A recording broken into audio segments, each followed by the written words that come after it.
Hello friends, good morning. നമ്മുടെ Kerala TV സീരിയലിലേക്ക് എല്ലാവർക്കും സ്വാഗതം. പിങ്കിയും അതുപോലെ ഗിരിജയും കൂടി അവിടെ നിർമ്മലിനെ ബലിയാടാക്കുന്നതിനെ പറ്റി സംസാരിച്ചുകൊണ്ട് നിൽക്കുക. ഇതേ സമയത്ത് ഗൗതത്തിനെ ADGP സാറ് വിളിച്ചിട്ട് അവരുടെ സ്ഥലത്തേക്ക് ഈ ഒരു കുഴൽപ്പണം ഒഴുകുന്നുണ്ടെന്നുള്ള കാര്യമൊക്കെ പറയുവാണ്. അപ്പോൾ അത് എത്രയും പെട്ടെന്ന് കണ്ടുപിടിച്ചേ പറ്റുമെന്നൊക്കെ പറഞ്ഞ് ആ സാഗർ എന്ന് പറയുന്ന ആളത്ര നിസ്സാരക്കാരനല്ലെന്നും അയാളുടെ സ്വാധീനം ശരിക്കും ഞെട്ടിക്കുന്നതാണെന്ന കാര്യമൊക്കെ ഇങ്ങനെ നമ്മുടെ ഗൗതം ഇദ്ദേഹത്തിനോട് പറയുമ്പോൾ അതൊക്കെ എനിക്കറിയാം. ഡിപ്പാർട്ട്മെൻറ്റിലെ തന്നെ പല താപ്പാനകളും അയാളുടെ പിടിയാനകളായി അല്ലെങ്കിൽ പിടിയാളുകളായിട്ട് പ്രവർത്തിക്കുന്നുണ്ടെന്നും ഇതേ ഇൻഫർമേഷൻ മാധ്യമങ്ങളുടെ മുന്നിലേക്കും ചെല്ലുന്നുണ്ടെന്നുള്ള കാര്യവും പറയാം. ബ്ലാക്ക് മണി പൂഴ്ത്തി വെച്ചിരിക്കുന്നത് എവിടെയാണ് എന്ന് കണ്ടുപിടിക്കാൻ പറ്റാത്തത് ഡിപ്പാർട്ട്മെൻറ്റിന് ആകെ ഷെയിമായിരിക്കുകയാണെന്നൊക്കെ പറഞ്ഞു. എന്നാലേ ഇത് നടക്കുന്നത് പോലീസ് ഹെഡ് ക്വാർട്ടേഴ്സ് സ്ഥിതി ചെയ്യുന്ന തലസ്ഥാന നഗരിയിൽ തന്നെയാണെന്നൊക്കെ പറഞ്ഞ് അതാണ് അപമാനകരമെന്നൊക്കെ സാറ് പറയും. അപ്പോൾ അതൊക്കെ എനിക്കറിയാം സാർ, എന്ത് ചെയ്യാനാ? മാധ്യമങ്ങൾ പോലീസിനെതിരെ കിട്ടിയ ഒരു ആരോപണത്തെ വെറുതെ വിടുമെന്നൊക്കെ ചോദിക്കും കേട്ടോ. അപ്പോൾ ഞാൻ എൻ്റെ കഴിവിൻ്റെ പരമാവധി ശ്രമിക്കാം സാർ എന്നൊക്കെ ഇങ്ങനെ പറഞ്ഞു. അപ്പോൾ അങ്ങനെ ആ ഒരു ഇതിലെല്ലാം ഗൗതം ഇങ്ങനെ പറഞ്ഞു, ഇത്തവണ ശ്രമിച്ചിട്ടും താൻ പരാജയപ്പെട്ടു പോയാൽ എൻ്റെ കസേരയെ വരെ അത് ബാധിക്കുമെന്ന് പറഞ്ഞു. അപ്പോൾ താൻ നടുങ്ങണ്ടോ, പറഞ്ഞത് വാസ്തവമാണെങ്കിലും അവിടേക്കൊന്നും കാര്യങ്ങളും നീങ്ങാതെ പിടിച്ചു നിർത്താൻ തനിക്ക് കഴിയുമെന്ന് എനിക്ക് അതറിയാമെന്നൊക്കെ പറഞ്ഞു. അപ്പം ഓക്കെ പറഞ്ഞിട്ട് നമ്മുടെ ഗൗതം അവിടെ നിന്ന് പോരുക. ഗൗതത്തിൻ്റെ തലയിൽ കൂടെ ഇങ്ങനെ ഇത് വല്ലാതെ ഇങ്ങനെ പുകഞ്ഞുകൊണ്ടിരിക്കുക. ഡിപ്പാർട്ട്മെൻറ്റിന് ആകെ ഷെയിമായിരിക്കുകയാണെന്നൊക്കെ സാറ് പറഞ്ഞ കാര്യങ്ങൾ വണ്ടിയിലിരുന്ന് ഗൗതം ഇങ്ങനെ ആലോചിക്കുക. ഊർജ്ജസ്വലനായൊരു തന്നെ പോലെ ഊർജ്ജസ്വലനായിട്ടുള്ളൊരു ചെറുപ്പക്കാരനിൽ നിന്ന് ഡിപ്പാർട്ട്മെൻറ്റ് പലതും പ്രതീക്ഷിക്കുന്നുണ്ടെന്നൊക്കെയാണ് ഗൗതത്തിനോട് സാറ് പറഞ്ഞത്. അപ്പോൾ എങ്ങനെയെങ്കിലും ഇതൊന്ന് കണ്ടുപിടിക്കണമെന്നും ഒരു ഊഹാപോഹം വെച്ച് ആ സാഗർ എന്ന് പറഞ്ഞ ബിസിനസ്സുകാരനെ ഒരിക്കലും പൊക്കാൻ പറ്റത്തില്ല എന്നും അയാൾക്ക് തൻ്റെ സ്വാധീനം ഉപയോഗിച്ച് രക്ഷപ്പെടാൻ കഴിയും.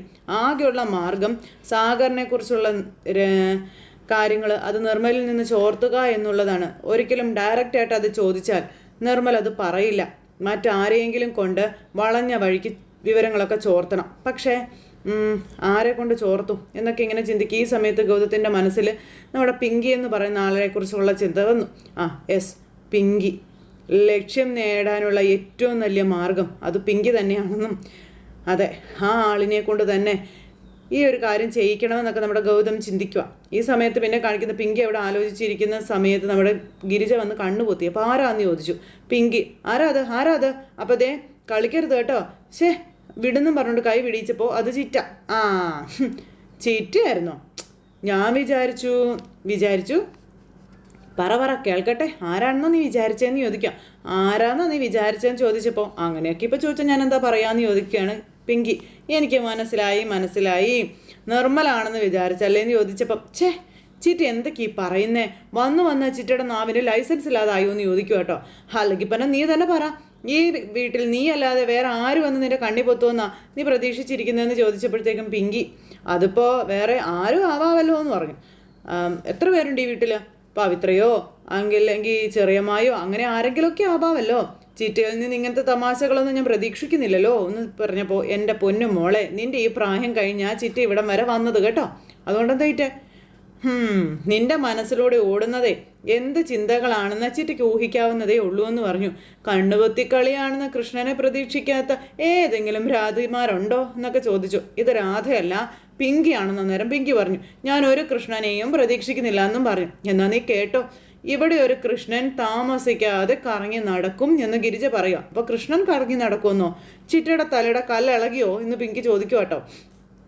കല്ലിളകിയതൊന്നും അല്ല, ഈ ഗിരിജ ഇളക്കി നിർമ്മല കൃഷ്ണനെ എന്ന് പറഞ്ഞു. അപ്പോഴേക്കും നമ്മുടെ പിങ്കി ഇങ്ങനെ അന്തം വിട്ട് നോക്കുക കേട്ടോ. ഇവരെന്തി പറയുന്നതെന്ന് അർത്ഥം. വല്ലതും നിനക്ക് പിടികിട്ടിയോന്ന് ചോദിച്ചു. അപ്പോൾ ചിറ്റ നിർമ്മലിൻ്റെ കാര്യമാണോ പറയുന്നതെന്ന് ചോദിച്ചപ്പം അപ്പോൾ ബുദ്ധിയുണ്ട് നിനക്കല്ലേ മോളെ. ഈ ചിറ്റ വേറെ ആരുടെ കാര്യം പറയാനാടാ? ആരുടെയും കാര്യം പറയില്ല. എന്നാലും പിങ്കിമോൾ എന്നെ നിരാശപ്പെടുത്തി കളഞ്ഞല്ലോ. ഞാൻ വിചാരിച്ചത് കണ്ണു പൊത്തിയപ്പോൾ നിർമ്മലാണെന്നും പറഞ്ഞ് വന്ന് നാണിച്ചു പോകുമെന്നാണെന്ന് പറയുമ്പോൾ ചിറ്റി ഇത് ഏത് ലോകത്താ? പലരും വിചാരിക്കുന്നത് പോലെ പിങ്കി മനസ്സോ ഹൃദയോ ഇല്ലാത്തവളാണെന്നാണോ ചിറ്റ വിചാരിച്ചു വെച്ചിരിക്കുന്നതെന്ന് ചോദിച്ചു. മോളെ, അത് പിന്നെ നീ എന്താ പറയുന്നത്? ഒരാളെ ഞാൻ സ്നേഹിച്ചു, മറ്റൊരാളെ കല്യാണം കഴിക്കേണ്ടി വന്നു. സാഹചര്യങ്ങൾ കൊണ്ട് അയാളെ ഞാൻ സ്നേഹിച്ചു തുടങ്ങിയതാ. പക്ഷേ അയാളെ എനിക്ക് വിധിച്ചില്ല എന്നൊക്കെ പറയാം എന്ന് കരുതി ഞാൻ എല്ലാവരുടെയും പുറകെ പോകുമെന്നാണോ കരുതി വെച്ചിരിക്കുന്നത് ചിറ്റ? കാണുന്ന ഏതൊരു പുരുഷനെയും സ്നേഹിക്കാനോ സ്വീകരിക്കാനോ തയ്യാറായിരിക്കുന്ന കൂട്ടത്തിലുള്ള ആളല്ല ഞാനെന്ന് പറയുമ്പോൾ അതൊക്കെ എനിക്ക് അറിയാം മോളെ എന്ന് പറഞ്ഞു ഗിരിജ. മോള് അങ്ങനെ ചിറ്റ കരുതിന്ന് വിചാരിക്കല്ലേ. ഞാൻ ഈ നിർമ്മലിൻ്റെ കാര്യം പറയുന്നതും ഓരോന്ന് ചെയ്യുന്നതും ഒക്കെ എന്തിനു വേണ്ടിയാണെന്ന് നിനക്കറിയില്ലേ? നിന്നെ ഗൗതവുമായിട്ട് അടുപ്പിക്കാൻ വേണ്ടിയല്ലേ ചോദിക്കുമ്പോൾ അങ്ങനെ ആകാവൂന്ന് പറഞ്ഞു പിങ്കി. അത് അത്രേ ഉള്ളൂ മോളെ, നീ വേറൊന്നും തെറ്റിദ്ധരിക്കണ്ടെന്ന് പറഞ്ഞു. നോക്കിക്കോ, ഏത് സമയത്ത് വേണമെങ്കിലും ഒരു ജുബയും കസവും ഉണ്ടാക്കി ഉടുത്ത് നിർമ്മൽ നിന്റെ മുന്നിൽ ഇപ്പോൾ പ്രത്യക്ഷപ്പെടുമെന്ന് പറഞ്ഞു. അതങ്ങനെ ചിറ്റയ്ക്കറിയാമെന്ന് പിങ്കി ചോദിച്ചപ്പോൾ പിങ്കി മോൾക്കേ നിർമ്മലിനെ അങ്ങനെ കാണുന്നതാണ് സത്യത്തിൽ ഇഷ്ടമെന്ന് ഞാനൊരു തട്ടി വിട്ടിട്ടുണ്ടെന്ന് പറഞ്ഞു. അത് കേട്ട് കഴിഞ്ഞപ്പം കഷ്ടമുണ്ട് കേട്ടോ ചിറ്റെ, മനുഷ്യനെ ഇങ്ങനെ കുരങ്ങ് കളിപ്പിക്കല്ലേ ചിറ്റേന്ന് പിങ്കി അന്നേരം പറയുക ഗിരിജയോട്. അങ്ങനെ ഇവർ സംസാരിച്ചുകൊണ്ടിരിക്കുന്ന സമയത്ത് പിങ്കിയുടെ ഫോണിലേക്ക് ഒരു കോള് വരുന്നു. ആ കോള് വന്നപ്പോൾ അന്തം വിട്ട് നോക്കുവാണ് നമ്മുടെ പിങ്കി. ഗൗതമാണല്ലേ ചിറ്റേന്ന് വിളിക്കുന്നത്? ആ എടുക്ക് എന്നിട്ട് ഫോൺ സ്പീക്കറിൽ ഇടാൻ പറഞ്ഞു. ആ സമയത്ത് നമ്മുടെ പിങ്കി അതുപോലെ തന്നെ അനുസരിച്ചു കേട്ടോ, ഫോൺ എടുത്തു, അത് സ്പീക്കറിൽ ഇടുകയും ചെയ്തു. ഹലോ, എന്താ ഗൗതം വിളിച്ചതെന്ന് ചോദിച്ചപ്പം അതെ പിങ്കി ഇപ്പം എവിടെയുള്ളത്, തിരക്കിലാണോ എന്ന് ചോദിച്ചു. അപ്പോൾ അല്ലെന്ന് പറയാൻ പറഞ്ഞു ചിറ്റയെല്ലാം പറഞ്ഞു കൊടുക്കുക. എന്ത് തിരക്ക്, ഞാനിവിടെ വെറുതെ ചിറ്റയുമായിട്ട് നമ്മുടെ കുഞ്ഞിൻ്റെ കാര്യമൊക്കെ സംസാരിച്ചുകൊണ്ട് നിൽക്കുമായിരുന്നു എന്ന് പറഞ്ഞു. അത് കേട്ട് കഴിഞ്ഞപ്പോൾ നമ്മുടെ ഗൗതം ഇങ്ങനെ നമ്മുടെ കുഞ്ഞു എന്നുള്ള രീതിയിൽ നിൽക്കാം. എന്താ ഗൗതം വിളിച്ചതെന്ന് ചോദിച്ചു. എനിക്ക് അത്യാവശ്യമായിട്ട് പിങ്കി ഒന്ന് തനിച്ച് കാണണമല്ലോ. തനിച്ചോ? എന്തിന്? എന്താ ഗൗതം കാര്യം? അത് പിന്നെ വളരെ പ്രധാനപ്പെട്ട ഒരു കാര്യം പറയാനാ, അതുകൊണ്ടാണ് നേരിൽ കാണണമെന്ന് പറഞ്ഞത്. അപ്പോൾ എന്നും പറഞ്ഞ് ചിറ്റ പറയാം പറ വരാമെന്നും പറഞ്ഞു. അപ്പോൾ ഒരു കാര്യം ചെയ്യും, നമ്മുടെ പോർച്ചുഗീസ് റെസ്റ്റോറൻറ്റിൽ അവിടം വരെ വരാൻ പറഞ്ഞു. വരാം ഗൗതം. അപ്പോൾ എപ്പോൾ വരുമെന്ന് ചോദിച്ചു. 1 മണിക്കൂർ കഴിയുമ്പോൾ കഴിഞ്ഞ് വരാമെന്ന് പറഞ്ഞു. ഞാനൊരു 1 മണിക്കൂറിനകത്ത് വരാം പോരെന്ന് ചോദിച്ചു. ശരിയെന്ന് പറഞ്ഞു. ഇവിടെ അടുത്തല്ലേ റെസ്റ്റോറൻ്റ് ഉള്ളത്? അതെ ഇവിടെ അടുത്തുള്ള റെസ്റ്റോറൻറ്റ് തന്നെയാണ്. ശരി, അപ്പോൾ ഓക്കെ, നേരിൽ കാണാമെന്ന് പറഞ്ഞു ഫോണും കേട്ട്. ഇതീ ചിറ്റ അവിടെ നിന്ന് പറയുന്നതൊക്കെ കേട്ട് പിങ്കി ഇങ്ങനെ വായും തുറന്ന് ഇങ്ങനെ നിൽക്കുക കേട്ടോ. അതുപോലെ തന്നെ ഇവർക്ക് അത്ഭുതമാണ്. ഗൗതം വിളിച്ച കണ്ടോ പൊട്ടി മോളെ, ബോംബ് പൊട്ടി. അപ്പോൾ എന്താ ചിറ്റ കാര്യം എന്ന് ചോദിക്കുമ്പോൾ നമ്മൾ ഈ ഇതാകുമ്പോൾ കൃത്യം ഈ പറയുന്ന ആളുടെ നെഞ്ചിൽ തന്നെ തറച്ചു. അതാ ഗൗതം നേരിൽ കാണുമെന്ന് പറഞ്ഞത്. അപ്പോൾ എന്തോ കാര്യം പറയാനുണ്ടെന്നല്ലേ പറഞ്ഞത് ഗൗതം? വേറെ എന്ത് കാര്യം പറയാനാ മോളെ? നിർമ്മലുമായുള്ള നിന്റെ ബന്ധം ഓർത്ത് ഈ ഇരിക്കപ്പുറത്തില്ലാതായി കഴിഞ്ഞു ഗൗതമന്. അത് പറയാനാ ഈ വിളിക്കുന്നതെന്നൊക്കെ പറയുമ്പോഴത്തേക്കും പിങ്കിയുടെ മനസ്സിൽ ലഡു പൊട്ടി. അതായിരിക്കും ചിറ്റെ ഈ പോക്കിൽ നിനക്ക് നേടിയെടുക്കേണ്ടതെല്ലാം നീ നേടിയെടുക്കണമെന്നും പറഞ്ഞ് ചിറ്റ മോളെ പറഞ്ഞുവിടാ എന്നും പറഞ്ഞ് പിങ്കി മോളും.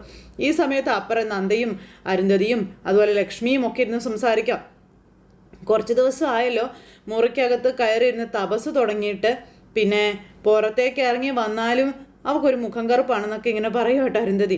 അത് പിന്നെ അർജുൻ്റെ ആണ്ടുബലിക്ക് ഗൗതമോനെ രാമേശ്വരത്തോ മറ്റോ അയക്കണം എന്നൊക്കെയാണ് ആൾക്കെന്നൊക്കെ ഇങ്ങനെ പറയുവാണ് നമ്മുടെ ലക്ഷ്മി. അത് കേട്ടപ്പോൾ അതിന് രാമേശ്വരത്തേക്ക് തന്നെ പോകണമെന്ന് എന്താ ഇത്ര വാശി എന്ന് ചോദിച്ചപ്പോൾ നന്ദയ്ക്ക് ടെൻഷനായി തുടങ്ങി കേട്ടോ. അതെന്താണെന്നൊന്നും എനിക്കറിയില്ല, പുണ്യഭൂമിയല്ലേ, അപ്പോൾ അവിടെ ചെന്ന് ബലിയിടാൻ എന്തെങ്കിലും പ്രത്യേകത മറ്റോ തോന്നിക്കാണുമായിരിക്കും എന്ന് പറഞ്ഞു. അതെന്തെങ്കിലും ആവട്ടെ, അവളുടെ സമാധാനമാണ് ഇപ്പോൾ ഇവിടെ പ്രധാനമെന്ന് അരുന്ധതി പറയാം. നീ ഇത് ഗൗതത്തിനോട് പറഞ്ഞോ എന്ന് ചോദിച്ചപ്പം അത് പറയാഞ്ഞിട്ടാണോ? ആലക്കൊഴിഞ്ഞിട്ട് നേരമില്ല എന്ന് പറയുന്നത് പോലെയാ ഗൗതമൻ്റെ കാര്യം. ഡ്യൂട്ടി അത് തന്നെയാണ് എപ്പോഴും എന്ന് പറഞ്ഞു. അത് കേട്ടപ്പോൾ നന്ദ നിനക്കൊന്ന് പറഞ്ഞുകൂടെ എന്ന് ചോദിച്ചു. അപ്പം ഞാൻ പറയാൻ വല്യമ്മേ, ഗൗതം സാർ എന്തായാലും ഇതിനെ നിസ്സാരമായിട്ടൊന്നും കാണില്ല എന്ന് നന്ദ അന്നേരം അരുന്ധതിയോട് പറയോ. അർജുൻ്റെ കാര്യമല്ലേ, കുറച്ച് സമയം കൂടി ഉണ്ടല്ലോ എന്ന് കരുതിയിട്ടായിരിക്കുമെന്ന് നന്ദ പറയുമ്പോൾ എന്തെങ്കിലും ചെയ്യട്ടെ, എനിക്കിപ്പോൾ ഇത് കേൾക്കുമ്പോഴേ ഒരു മരവിപ്പാണെന്നും പറഞ്ഞുകൊണ്ട് അരുന്ധതി ഇരുന്ന് അവിടെ പറയുവാണേ. നമുക്ക് ബലിയിടേണ്ട കുഞ്ഞുങ്ങളല്ലേ എന്നും പറഞ്ഞുകൊണ്ട് അരുന്ധതി ഇങ്ങനെ അവിടെ നിന്ന് എൻ്റെ സങ്കടങ്ങളൊക്കെ പറയുന്നു. അപ്പോൾ അങ്ങനെ ആ ഒരു ഇത് പറഞ്ഞപ്പോൾ നമ്മുടെ നിർമ്മലിനെ കൊണ്ട് ബലിയിടിക്കുന്ന കാര്യം നന്ദ പറഞ്ഞു. അമ്മ രണ്ടാണെങ്കിലും അർജുൻ്റെ രക്തം തന്നെയല്ലേ നിർമ്മൽ. കടമയുടെ ഒരു കാളാച്ചരട് ഇതുവരെയും ബന്ധിപ്പിച്ചിട്ടില്ലേ എന്നൊക്കെ ചോദിച്ചു. എനിക്ക് അങ്ങനെയൊക്കെ ആട്ടോ തോന്നിയതെന്നും പറഞ്ഞുകൊണ്ട് ഇങ്ങനെ ആ ഒരു നന്ദ കാര്യങ്ങൾ പറയുമ്പോൾ അതെ ഗൗതമനോടുകൂടി ചോദിച്ചിട്ട് തീരുമാനിച്ചാൽ മതി കേട്ടോ മോളെ എന്ന് പറഞ്ഞു ലക്ഷ്മി.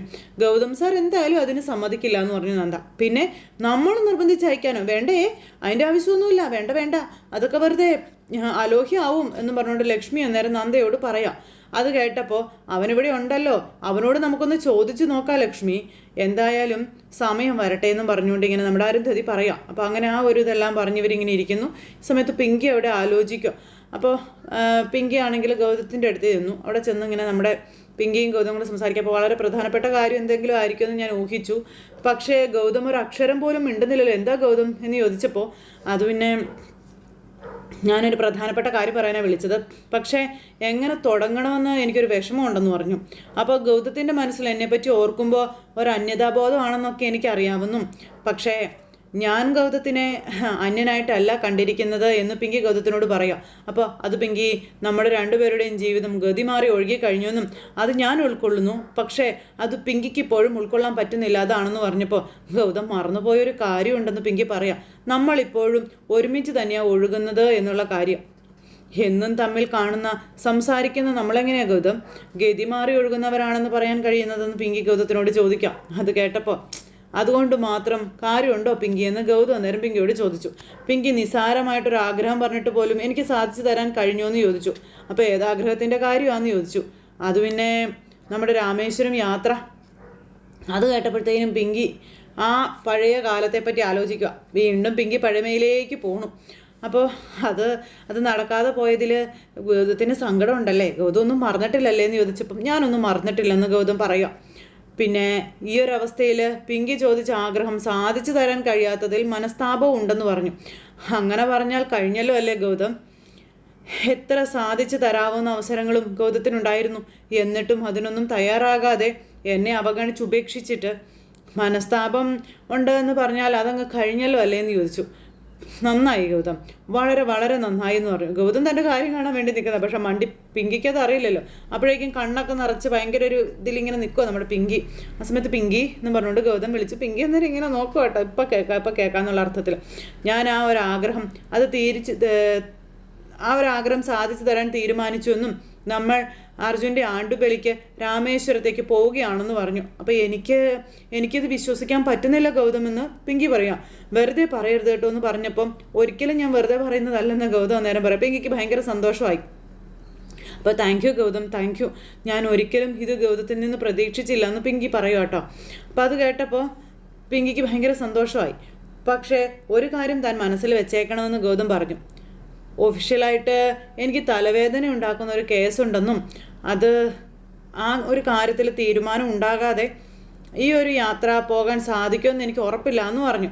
ഓ, ഗൗതം വീണ്ടും തലയൂരികയാണോ എന്ന് ചോദിച്ചപ്പം അങ്ങനെയാണെങ്കിൽ എനിക്കൊരു വാഗ്ദാനം തരേണ്ട കാര്യം ഉണ്ടായിരുന്നോ പിങ്കി എന്ന് ചോദിക്കുക. ഞാനും ആഗ്രഹിക്കുന്നുണ്ട് പഴയതുപോലെ രാമേശ്വരത്തും ധനുഷ്കോടിയിലും ഒക്കെ എല്ലാം മറന്നൊന്ന് ചുറ്റണമെന്ന്. എങ്കിൽ പിന്നെ രണ്ടും കൽപ്പിച്ചങ്ങ് പോയാൽ പോരെന്ന് ചോദിച്ചു. എന്തിനാ വെറുതെ കേസിൻ്റെ പുറകെയൊക്കെ നടക്കുന്നതെന്ന് ചോദിച്ചു. ചെറിയ കേസാണെങ്കിൽ അത് പോട്ടേന്ന് വെക്കാമായിരുന്നു, പക്ഷെ ഇത് അങ്ങനെയൊന്നും അല്ലാന്ന് പറഞ്ഞു. ഒന്ന് വിശദമായിട്ട് പറ ഗൗതം, എന്താ കാര്യം എന്ന് ചോദിച്ചപ്പോഴത്തേക്കും കാര്യങ്ങളെല്ലാം ഏറ്റു വെച്ചിട്ട് ഗൗതം പറയാം. സാഗർ ഫിനാൻസ് ആണ് ഇതിൻ്റെ പിറകിലെന്നുള്ളത് ഉറപ്പാണ്. നമ്മുടെ നിർമ്മൽ വർക്ക് ചെയ്യുന്ന. അപ്പോൾ നിർമ്മലിനോട് ചോദിച്ച എന്തെങ്കിലും ക്ലൂ കിട്ടുമോ എന്നൊക്കെ ഇങ്ങനെ പിങ്കി ചോദിക്കാം. അപ്പോൾ അതിനാ പിങ്കി ഞാൻ ഈ നാടകമൊക്കെ കളിക്കുന്നതെന്ന് ഗൗതം ഇങ്ങനെ പറയാം മനസ്സിൽ. അപ്പോൾ പറ ഗൗതം, പറയാൻ പറഞ്ഞു. ആകാംക്ഷ കൂടി. അപ്പം അങ്ങനെ ചോദിച്ചാൽ 100% നിർമ്മലിന് ഇതറിയാം, പക്ഷെ പറയാനുള്ള സാധ്യതയൊക്കെ കുറവാണ്. എന്നോട് അവനത്ര അറ്റാച്ച്മെൻറ്റും കാര്യങ്ങളൊന്നും ഇല്ലല്ലോ എന്ന് പറഞ്ഞു. അപ്പോൾ അത് കേട്ടപ്പോൾ ഞാനൊന്ന് ചോദിച്ചു നോക്കിയാലോ എന്ന് പിങ്കി തന്നെ ഇങ്ങോട്ട് പറയുക. അപ്പോൾ എന്നോടൊരു സോഫ്റ്റ് കോർണർ ഉണ്ട്, അതുപയോഗിച്ച് ഞാൻ ചോദിച്ചു നോക്കാമെന്ന് പറഞ്ഞപ്പോൾ എങ്കിലത് വളരെ നന്നായിട്ടുണ്ട്. പിന്നെ ഇപ്പോഴാണെങ്കിൽ നിർമ്മലിനെ കൊണ്ട് നമുക്കത് നോക്കാം. പിന്നെ സാഗർ ഫിനാൻസിൽ ജോലിക്ക് ചേർന്നല്ലേ ഉള്ളൂ, നിർമ്മലിന് തലയൂരി പോരാനും പറ്റും. പക്ഷെ പിന്നീടാണെങ്കിൽ അത് അത്ര എളുപ്പമായിരിക്കില്ല എന്ന് പറഞ്ഞു. അപ്പോൾ അത് കേട്ടപ്പം ഞാനൊന്ന് ശ്രമിച്ചു നോക്കട്ടെ. പക്ഷേ ഒരു കാര്യം, ഈ പണം എവിടെ നിന്നാണ് എന്ന് ഞാൻ കണ്ടുപിടിച്ചാലും ഇല്ലെങ്കിലും രാമേശ്വരം യാത്ര അത് നടന്നിരിക്കണമെന്ന് പറഞ്ഞു. അത് കേട്ട് കഴിഞ്ഞപ്പോൾ നമ്മുടെ ഗൗതം കണ്ടുപിടിച്ചാൽ അത് നടക്കും, ഉറപ്പാണെന്ന് നമ്മുടെ ഗൗതം പറഞ്ഞു. ശരി എന്നാ വാക്കുതാ എന്ന് പറഞ്ഞുകൊണ്ട് പിങ്കി വാക്കൊക്കെ മേടിക്കുക ഗൗതത്തിൻ്റെ കയ്യിൽ നിന്ന്. ഗൗതത്തിൻ്റെ കാര്യം നടക്കാനല്ലേ ഗൗതം വാക്ക് കൊടുക്കുന്നു. അങ്ങനെ നമ്മുടെ പിങ്കി വളരെ സന്തോഷവതിയായി തുള്ളിച്ചാടി അർമാദിച്ച് നടക്കാൻ തീരുമാനിച്ചു. ഇത് കഴിഞ്ഞതിന് ശേഷം പിന്നെ കാണിക്കുന്ന നിർമ്മൽ പുറത്ത് പോയിട്ട് ഇങ്ങനെ വരും കേട്ടോ വീട്ടിലേക്ക്. അപ്പോൾ കയ്യിലൊരു കവറും കാര്യങ്ങളൊക്കെ ഉണ്ട്. നന്ദ അവിടെ ചെടി നനച്ചുകൊണ്ടിരിക്കുക. അപ്പോഴാണ് ആശാൻ കയറി വരുന്നതും നന്ദ ഇത് കണ്ട് അങ്ങോട്ടേക്ക് ചെല്ലുന്നതും. ആളിന്ന് നല്ല സ്റ്റൈലിലാണല്ലോ എന്നിങ്ങനെ പറയുമ്പോൾ അത് വെറുതെ അല്ലേ? അല്ലടോ, ഈ വേഷത്തിലെ നിർമ്മലിനെ കാണാൻ ഒരു പ്രത്യേക ഭംഗിയുണ്ട്. നെറ്റിലൊരു ചന്ദനക്കുറി കൂടി ഉണ്ടായിരുന്നെങ്കിൽ ഒരു നാടൻ ചെറുക്കനായേനെന്ന് പറയും നമ്മുടെ നന്ദ.